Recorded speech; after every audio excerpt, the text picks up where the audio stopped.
So before we get into our questions, I'd just like to welcome the candidates.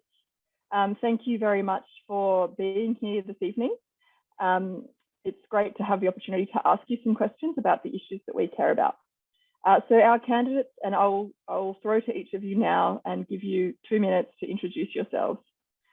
So starting with Peter HAGGAR of the Greens Party. Peter, if you could just introduce yourself and keep it to 2 minutes. Thanks, Peter. G'day, my name's Peter HAGGAR. I'm the Greens candidate in this election. I'm coming to you tonight from my home, which is on Jurunganj country, in the land of the Yuin Nation. I have a cafe in Bega. We moved to the area in 2006 to raise a family. At the time, it was seen as one of the safest places in New South Wales for predicted future climate change. It probably still is, but nowhere's safe. I've spent my whole working life in small businesses, family-owned businesses. And I joined the Greens because I was concerned about climate change and the ecological crisis. I've since learned that to follow their 4 principles of ecological sustainability, social justice, grassroots democracy, and peace and non-violence. I put my hand up to run in this election because this is the first state election since the Black Summer bushfires, which were a climate change event. And they're also an event that was exacerbated by the way we treat native forests. And I'm determined to start conversations around those issues and implement proven solutions that are vital to issues affecting our region. I know that a strong Green vote will send a message to the major parties. It's the best way to send a message to the major parties that we need action on climate change. But I want more than that. I want people to vote Green, and I also want them to get involved. I'm here basically to call on people that get climate change, and allegedly a vast majority of Australians do, to get active in any way you feel that you can, in any sort of action, in any sort of community that you think that works for you. If that's a local church, get active in that local church. If that's a local political party or a major political party, get involved and get active and make sure that the politicians hear our voices and that the community hears our voices so that we can get action happening. I'll leave it at that. Perfect, Peter. Thank you so much. And that was exactly 2 minutes. So beautiful modelling. Thanks for the introduction. I'll pass now to Dr. Michael Holland of the Labor Party. Hello, I'm Michael Holland. I'm speaking from the land of the Walbunja people of the Yuin Nation and acknowledge their elders past, present and emerging. I'm a obstetrician and gynaecologist who's worked in women's health for 40 years. I've recently resigned from the New South Wales Health and I've worked in the Eurobodalla for the past 19 years, having come from Newcastle. I have been an advocate for local health issues, and particularly the catalyst for my move into politics was my experience with the New South Wales inquiry into rural, regional and remote health services. I believe if you're a good doctor, you perform your profession essentially with Labor principles, and they're the principles of equality and social cooperation. We're also a party of democracy and liberty, which I think in many ways you can apply medical ethics to hopefully more political practice. Now, I've been active in clinical work by providing papers on the effects of climate change on Australian healthcare. I've also contributed to the Women and Babies report of 2020, which looked at the COVID-19 and bushfire effects on pregnant women.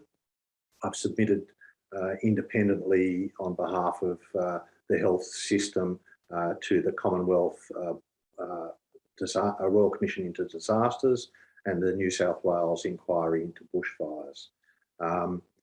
I found medically that the social determinants of health are also the major factors that our community are concerned about, and that is they are housing and education, employment and income, and particularly in this region, the environment.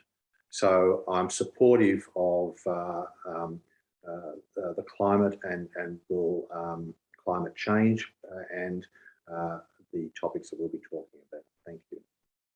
Wonderful. Thank you, Michael. Thanks for that, your history, for sharing your history there, and thanks for being with us tonight. I'd like to pass now to Karin GEISELHART of the Sustainable Australia Party. Now, I think Karin was having some technical difficulties, but if you can hear us now, Karin, perhaps you could come off mute and introduce yourself.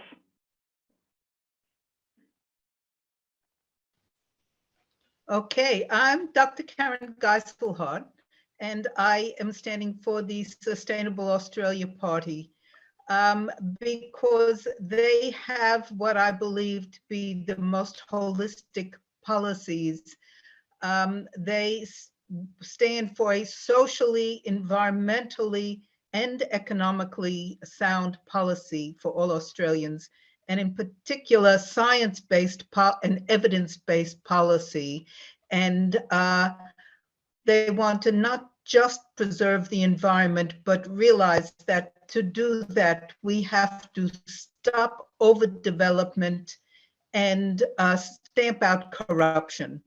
And I have been coming down the South Coast most of my life. I've been a teacher, an academic, and as a journalist in the public service, I saw how transparency and accountability are often overridden, and that becomes the basis of bad decisions. We live in an age of great change. We must redefine growth to take full account of the environmental impacts of all our actions. We have to work out that GDP based on mindless consumption and overdevelopment and inappropriate development is not going to build us the future that we need. And it is time to realize that if the housing affordability and education and all the good public goods that we value and our beautiful environment, especially on the South Coast, which I adore, is going in the wrong direction, then our democracy itself is what needs repair. That we have to make sure that community consultation is not just a tick the box thing, but that it is binding and that it really meets the needs of our community, that whatever happens meets the needs and the desires of our community. That's great. Thank you, Karin. It's essentially important that we must put, I've also been a climate change presenter. I sometimes call myself an Al Gore groupie because I trained with the Honorable Al Gore 12, 14 years ago. I was we might leave it there, the Karin, because you're at your 2 minutes, so we might just leave you there. But thank you very much for that introduction. And sorry, I got your title wrong introducing you. So yes, thank you for that introduction. We're also joined tonight by Jacqui, who's an independent. And if you're there, Jacqui, it'd be great to hear from you. And again, I'll set the timer and let you know when you're at your 2 minutes. Good evening. My name is Jacqui Hawkins. I'm an independent candidate for Bega electorate. Let me first acknowledge our traditional custodians of the land, the Yuin people, the elders past, present, and those who will lead us towards a community future.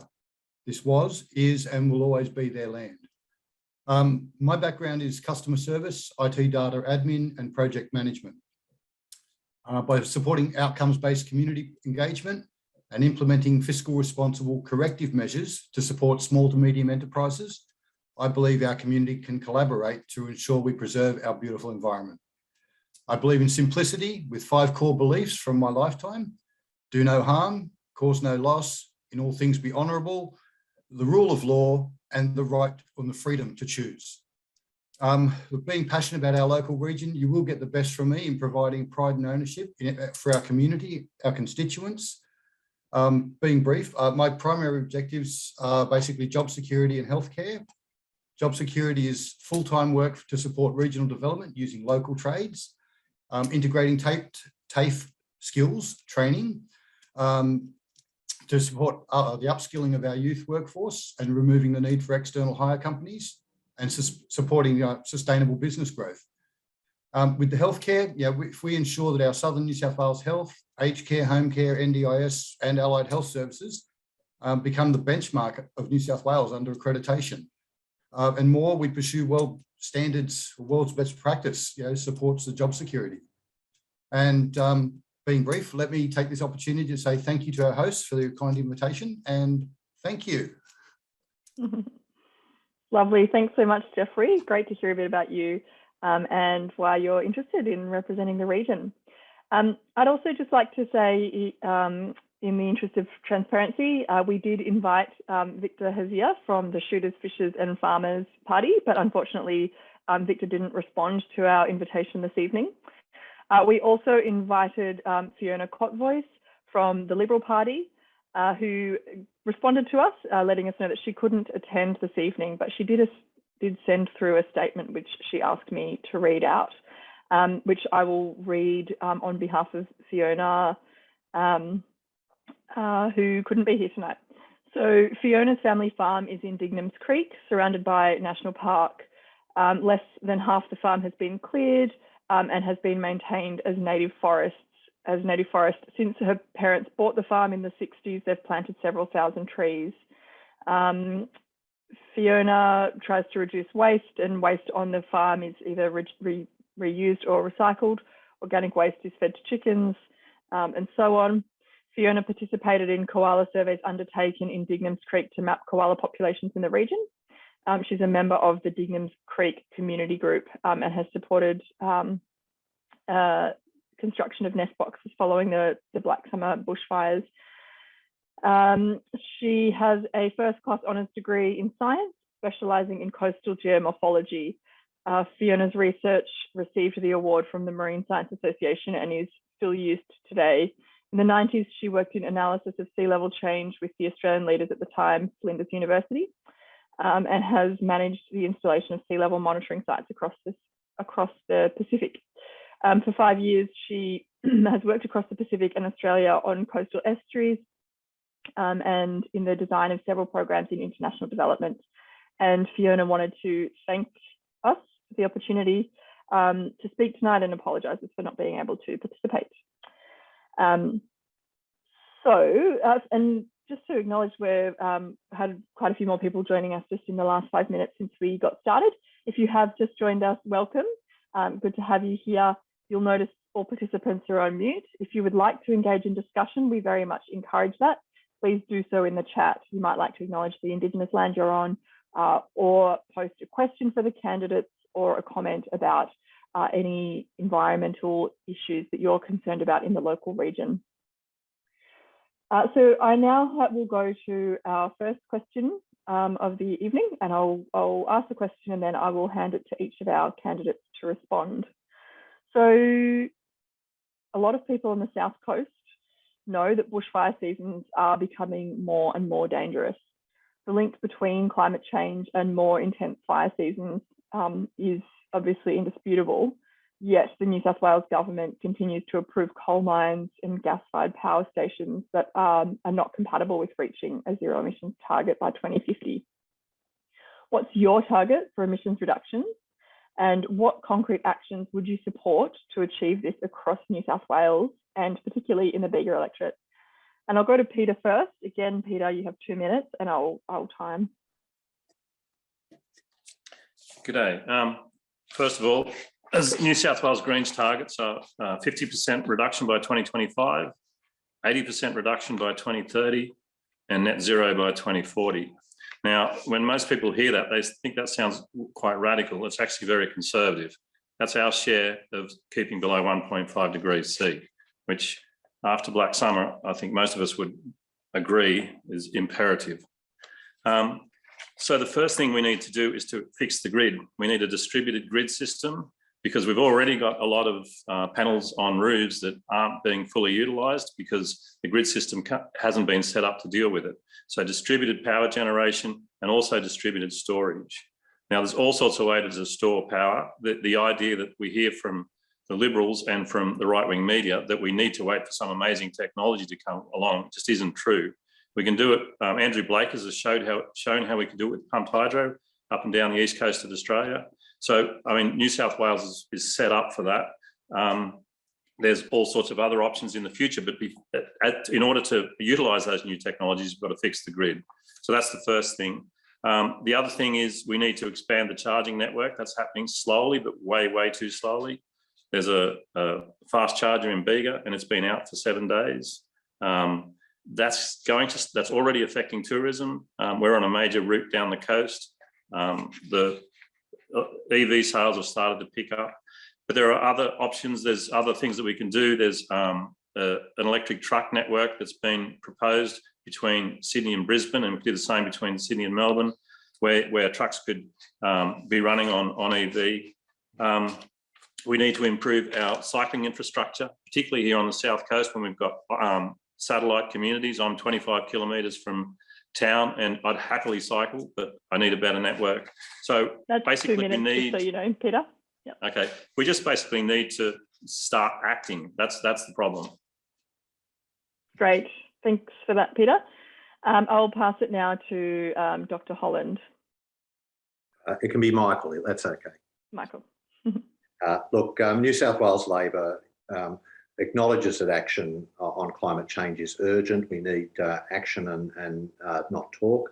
The Labor Party's committed to 50% reduction by 2030 and net zero by 2050. It has clear principles how to achieve this, and that actually includes legislation which makes it law for any future government to have to abide by.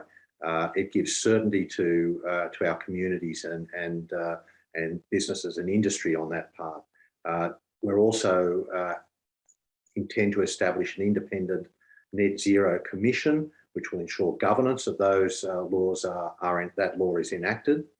There's a critical need, obviously, because of the serious threat to our society, our economy and our environment, to take action as soon as possible.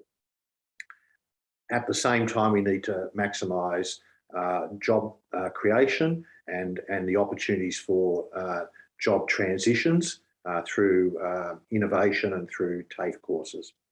You know, the right clean air and clean water is a right.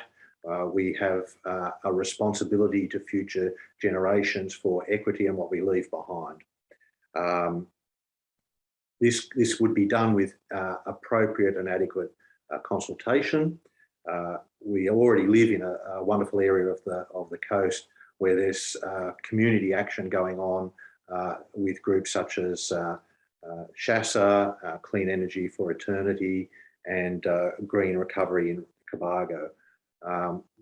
I'd advocate for further use of renewals, the support of electric vehicles and the infrastructure that goes with it, and also to the community projects that are already undergoing to create local action. Great, thank you, Michael. I'd now like to direct the question to Dr. GEISELHART, if you can hear us.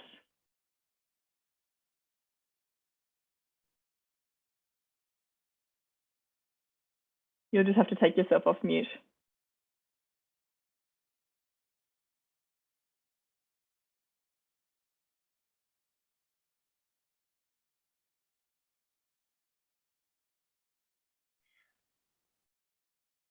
If you can hear me, you're still on mute, so you'll just have to unmute yourself. There we go.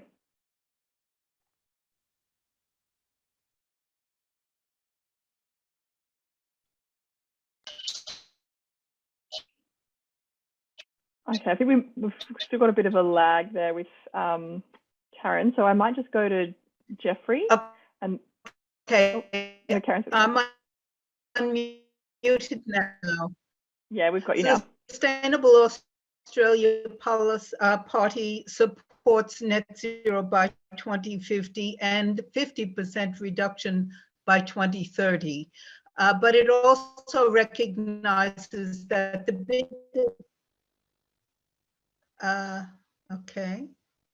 okay.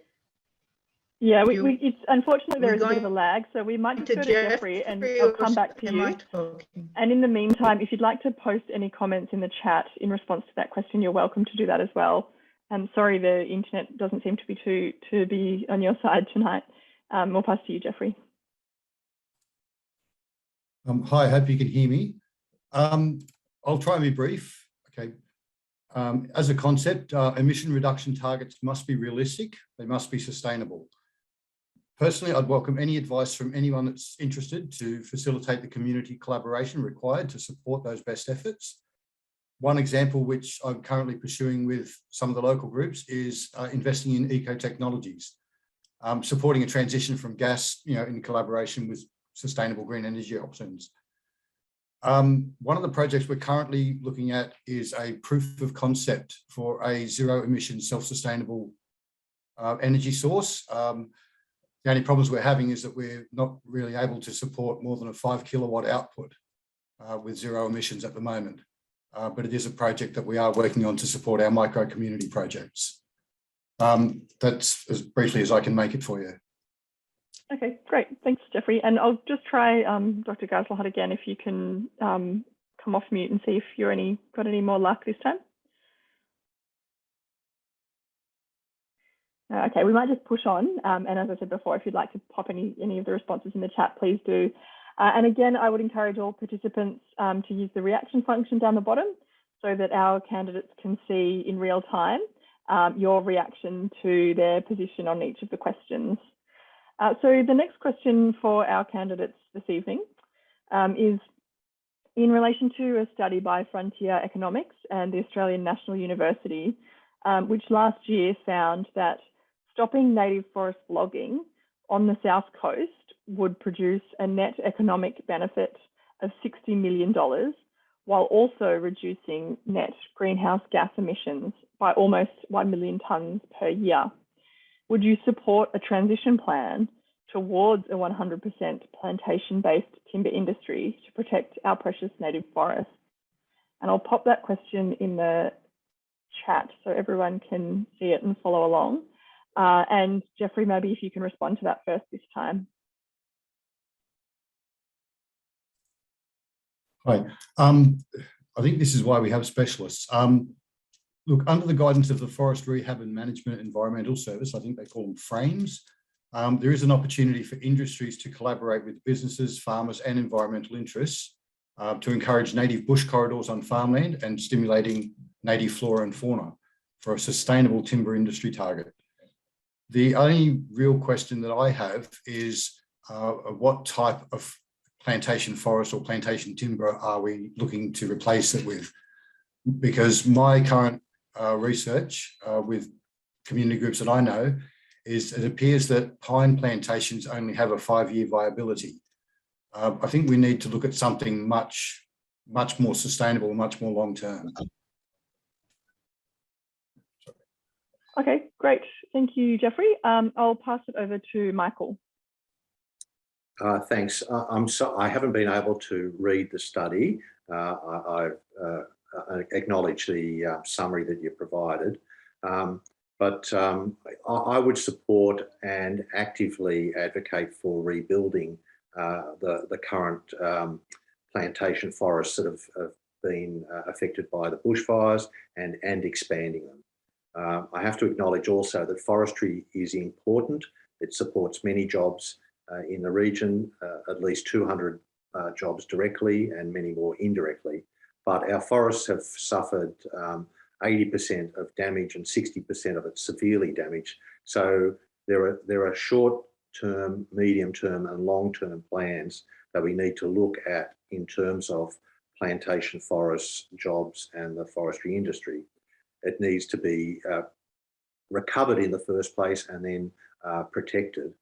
There is a Natural Resources Commission which examined forests, the impact on wood supply and the environment. It is currently a secret, and I would call on its release by the government and action on the recommendations. Labor's established an inquiry into the long-term sustainability and future, and I'd encourage people to submit their opinions and evidence to that.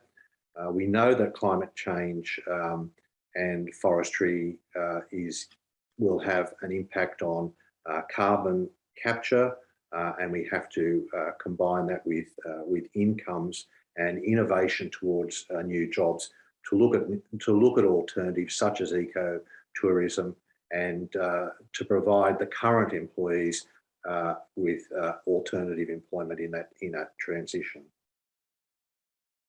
Sure, thanks, Michael. And if you're with us, Karin, and able to respond to that question.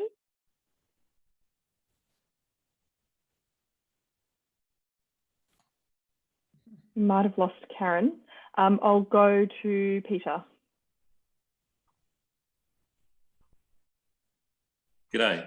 We've been talking about transitions for 40 years, and the longer we go, the faster transitions need to happen. So we talk about transitioning to a carbon-free economy. The longer we leave that, the harder that gets, and the more desperately we have to stop. We've been talking about transitioning from forests for a long time. Black summer means that we have to act really fast.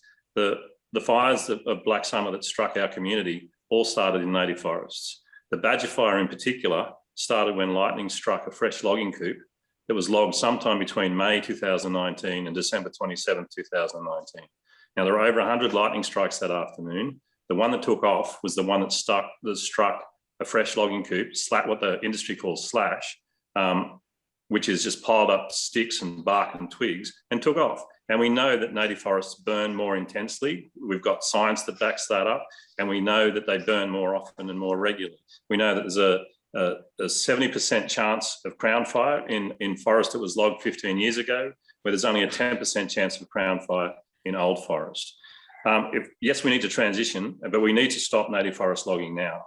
And we need a job guarantee for people in the industry, and then we need to look at plantation timber. But the idea of transitioning slowly out of native forest logging is just no longer an option. This is a crisis, and we need to react.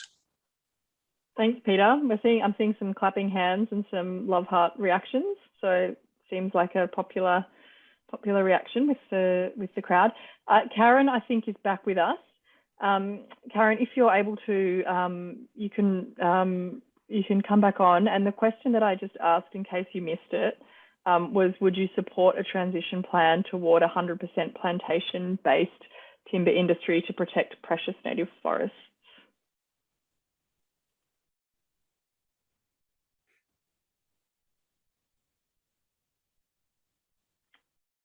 Okay, Karin might still be struggling, which is unfortunate, but hopefully she can give us some responses in the chat, or could follow up on her website or something like that, perhaps.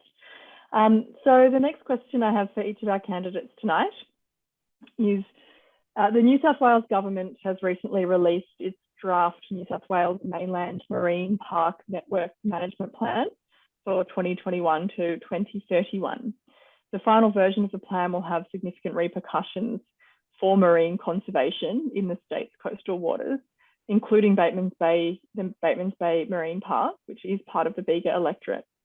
Will you push for marine sanctuaries to be maintained and expanded, and also to increase funding for marine conservation efforts in New South Wales? And for this one, I'll start with you, Michael. Thanks.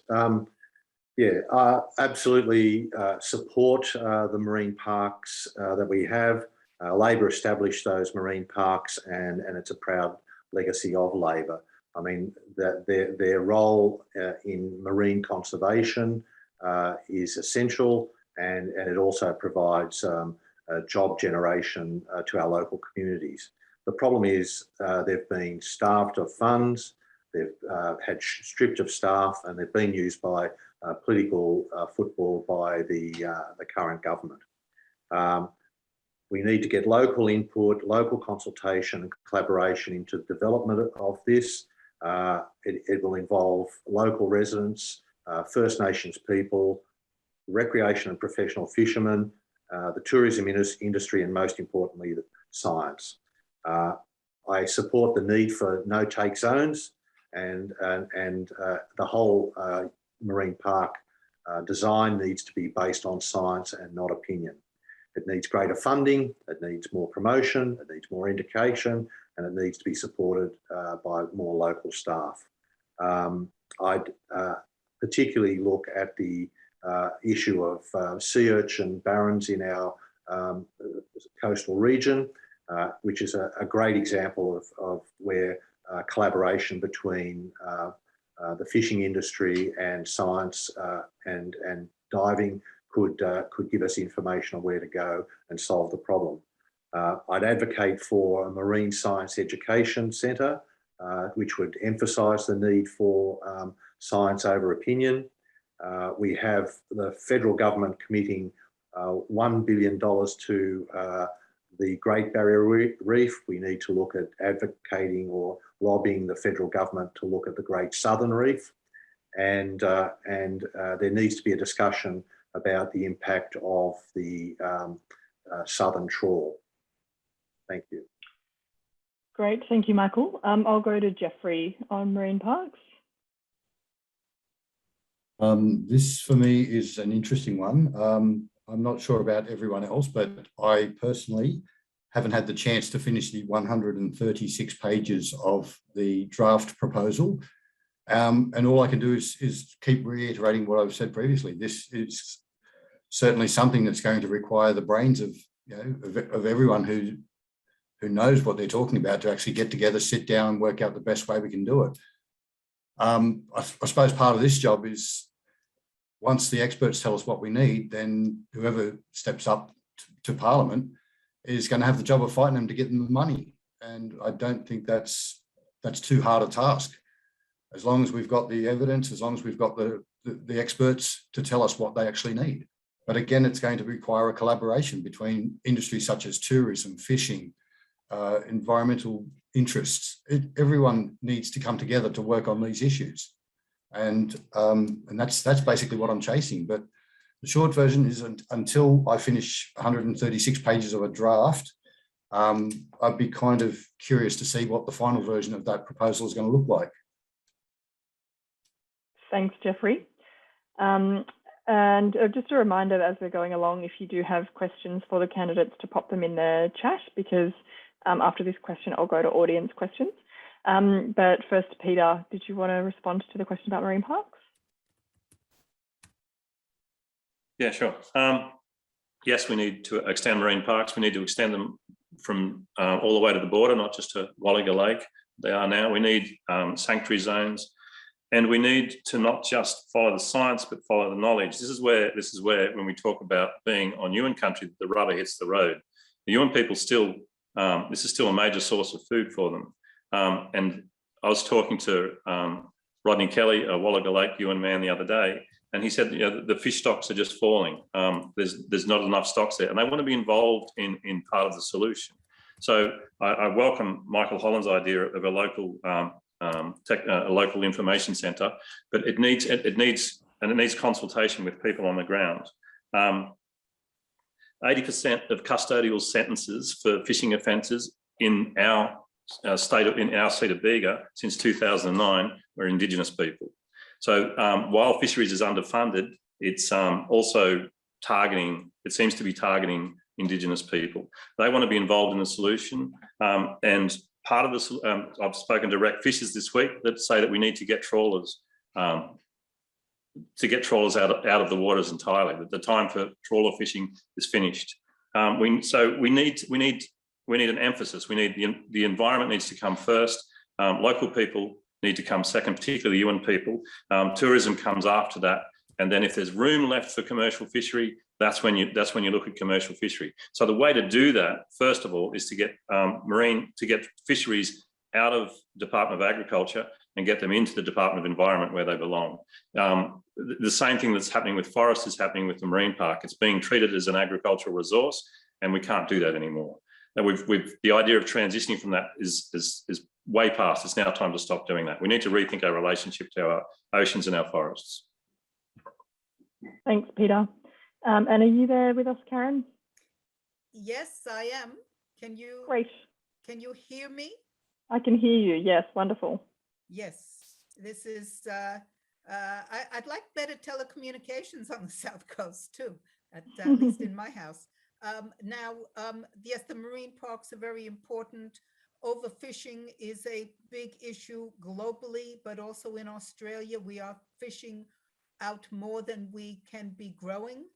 Again, you must take into account the population issue of how can we manage this better? How can we stop the excess consumption of every living species and the destruction of every living species, which is go back to climate change, which I didn't get to talk about. We can't just assume that there is some electronic future lying ahead that's we're all going to have solar panels and it's all going to be hunky-dory when these things themselves are very polluting, and there is no way that we can fully become sustainable if our growth mantra continues without a redefinition of what growth means. And if we don't take into account the human needs that for a healthy environment and the right of all animals to have a healthy environment as well. And I know the Nature Conservation Council is doing wonderful work in that area, but you can't win it without stopping the overinvestment in housing and the insistence on unlimited growth of all kinds. And I'm sick of the electric garbage that I get. And after a few months, it doesn't work. And I've got a bag full of batteries to take away. That is not sustainability on any level. I rest my case. Thanks, Karin. And now that we do have much better audio and a much stronger connection from you, I wondered if you just wanted to make any further questions about any further comments in response to the question about the transition to plantation-based timber industry? Yes, it has to protect the old growth forests. We have to stop logging those. We have to get into regenerative farming of our timber. We have to stop exporting timber products. We have to look at alternatives, and we have to do a nuanced approach that that recognizes we're going to have a lot of plantation timbers, but we're going to have to do it in delicate ways and that maintain the environment in a whole bunch of areas. That's very, very important. So yes, we can move towards plantation timbers. Yes. Thanks, Karin. And thank you to everyone who's been putting comments and questions in the chat. There's some sort of comments coming through and a strong theme there around a lot of support for extending the marine reserves on the south coast and for protecting the waters off the Bega electorate. I'll just turn there.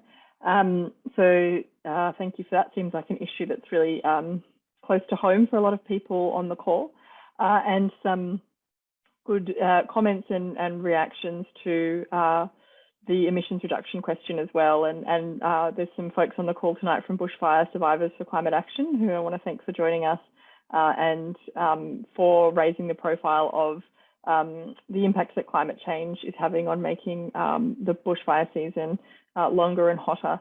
But there's also a question that came up that I'd like to pose to the candidates around single-use plastics. Somebody raised about waste generated by the release of balloons.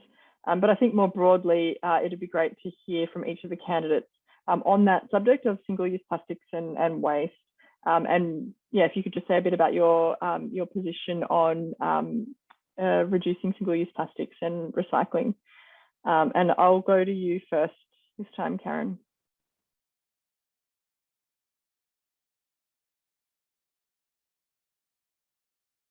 Are you able to come off mute, Karin?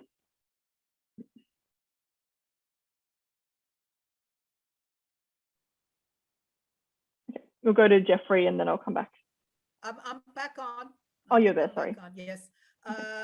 Single-use plastics is a topic dear to my heart. I actually have a little comedy video on YouTube where I tear things apart. I resent having to sort my garbage into recycling and then real garbage, which I have almost none of. And then most of my garbage is the single-use plastics. And all packaging, the packaging industry is totally out of control. All packaging should be either compostable, recyclable, or bloody edible. And I've tried to eat the soft plastics from Woolies, but it gives me a tummy ache. We have to get into a state, this is where we have to really rethink things. We have to make our things that you can only open with a chainsaw.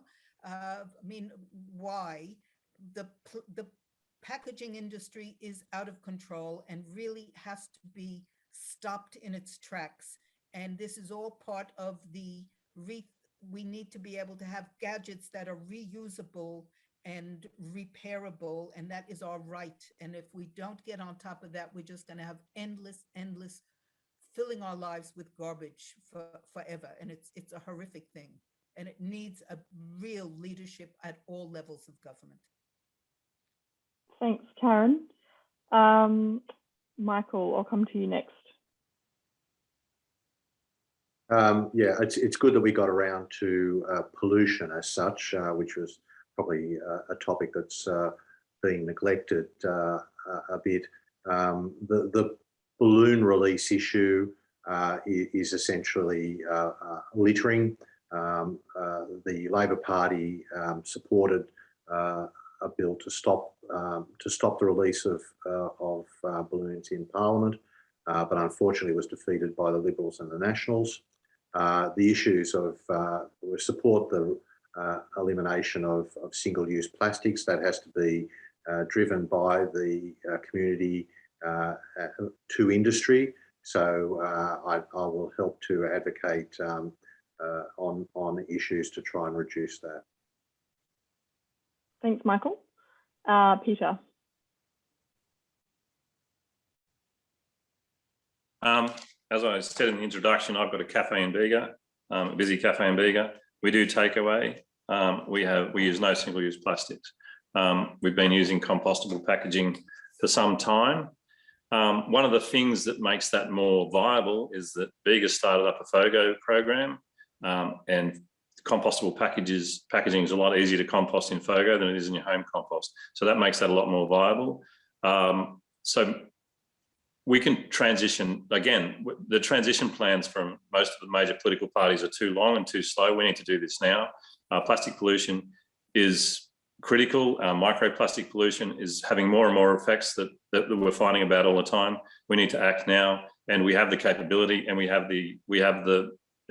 ready to go. It just leads, like everything else, it just needs political will. Thanks, Peter. And Jeffrey. Yeah, I've long asked the question of why we are still using single-use plastics. We have technology, as you know, we're a developed country in the world. We have the technology to get away from those sort of waste and to use and reuse our resources. I guess, as Peter said, yeah, we need the political will to make this change. It's long overdue, well and truly long overdue.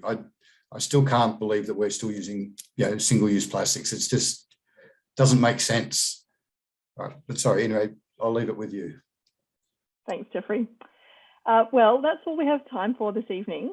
So I'd just like to thank everybody who came along to listen to the candidates this evening. And I'd particularly like to thank the candidates who joined us this evening, and maybe you can join me in either doing a clap reaction, or you can clap with yourself on mute so that our candidates can see our appreciation for them joining us tonight.